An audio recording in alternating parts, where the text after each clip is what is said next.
বাংলাদেশে সবার অধিকার সমান, এই দেশে ধর্মবর্ণের কোনো ভেদাভেদ থাকবে না। রাজধানীতে জন্মাষ্টমীর উদ্বোধনী অনুষ্ঠানে এসব কথা বলেছেন সেনাপ্রধান ওয়াকারুজ্জামান। সনাতন ধর্মাবলম্বীদের সকল আয়োজনে পাশে থাকারও আশ্বাস দেন তিনি। রাজধানীর পলাশীতে জন্মাষ্টমীর উদ্বোধন করে সবাইকে সম্প্রীতি বজায় রাখার আহ্বান জানান তিন বাহিনী প্রধান। শ্রীকৃষ্ণের জন্ম ভাদ্র মাসের অষ্টমী তিথিতে মামা কংস রাজার কারাগারে। কংসের কাছে ভবিষ্যৎবাণী ছিল কৃষ্ণই তাকে হত্যা করবে, তাই শ্রীকৃষ্ণের মা বাবাকে কারাগারে বন্দী রাখা হয়, যেন কৃষ্ণ জন্মগ্রহণ করা মাত্রই তাকে হত্যা করা হয়। শ্রীকৃষ্ণ জন্ম নিলে বাবা বাসুদেব তাকে যমুনা নদীর ওপারে গোকুলে নন্দ ও যশোদার কাছে রেখে আসেন। পরবর্তীতে শ্রীকৃষ্ণ কংসসহ আরও অনেক অত্যাচারীকে হত্যা করে শান্তি প্রতিষ্ঠা করেন।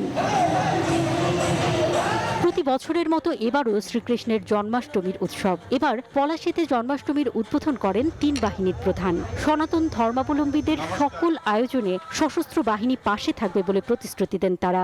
আমরা অন্যায়ের বিরুদ্ধে আপোষ করব না, দুর্বল ও অসহায়ের পাশে থাকব। সকল ধর্মীয় অনুষ্ঠান এবং সার্বিকভাবে জনগণের নিরাপত্তা ও সেবায় নিয়োজিত রয়েছি এবং ভবিষ্যতেও থাকব। এ সময় সেনাপ্রধান বলেন, বাংলাদেশে সবার অধিকার সমান, এখানে কোনো জাতি, ধর্ম বা বর্ণের মধ্যে ভেদাভেদ থাকবে না। আমরা সবসময় আপনাদের পাশে থাকব, আমরা এক হয়ে আপনাদের সাথে কাজ করে যাব। আপনারা নিশ্চিন্তে এই দেশে বসবাস করবেন, সেই সৌহার্দ্যপূর্ণ পরিবেশ আমরা সবসময় বজায় রাখবো। এর আগে সকালে গীতাযজ্ঞের মধ্য দিয়ে ঢাকেশ্বরী মন্দিরে শুরু হয় জন্মাষ্টমীর আয়োজন, যেখানে বান্ডেল থাকলে প্রতি সেনমানিতে টাকা বাঁচবে। বিকাশ সেনমানি বান্ডেল কিনে জিতুন প্রতি লেনদেনে। সকল জীবের মঙ্গল কামনায় হয় পূজা, প্রার্থনা।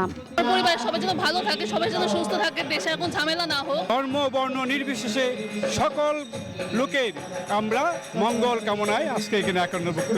সবাই যাতে ভগবত ভক্তি হয়, সবার মঙ্গল কামনার জন্য এখানে আজকে আসার। তো আমরা বন্ধুরূপে শ্রীকৃষ্ণের আরাধনা করি এবং গীতা হলো শ্রীকৃষ্ণের মুখ নিঃসৃত বাণী। যখন ধর্মের গ্লানি হয়, অধর্মের অভ্যুত্থান হয়, তখনই তিনি আবির্ভূত হন এবং দুষ্কৃতিকারীদের বিনাশ করেন। পূজা পাঠের মধ্য দিয়ে তুলে ধরা হয় শ্রীকৃষ্ণের ঘটনাবহুল জীবনের অনেক অজানা অধ্যায়। শৌর্য, বীর্য, তেজ, জ্ঞান, শ্রী ও বৈরাগ্য, এই ষড়গুণের প্রতীকরূপে বিষ্ণুর অবতার থেকে শ্রীকৃষ্ণের আরাধনা করেন সনাতন ধর্মাবলম্বীরা। তাদের বিশ্বাস, শ্রীকৃষ্ণের আরাধনা করলে মিলবে আত্মার মুক্তি, পুরো বিশ্বে প্রতিষ্ঠিত হবে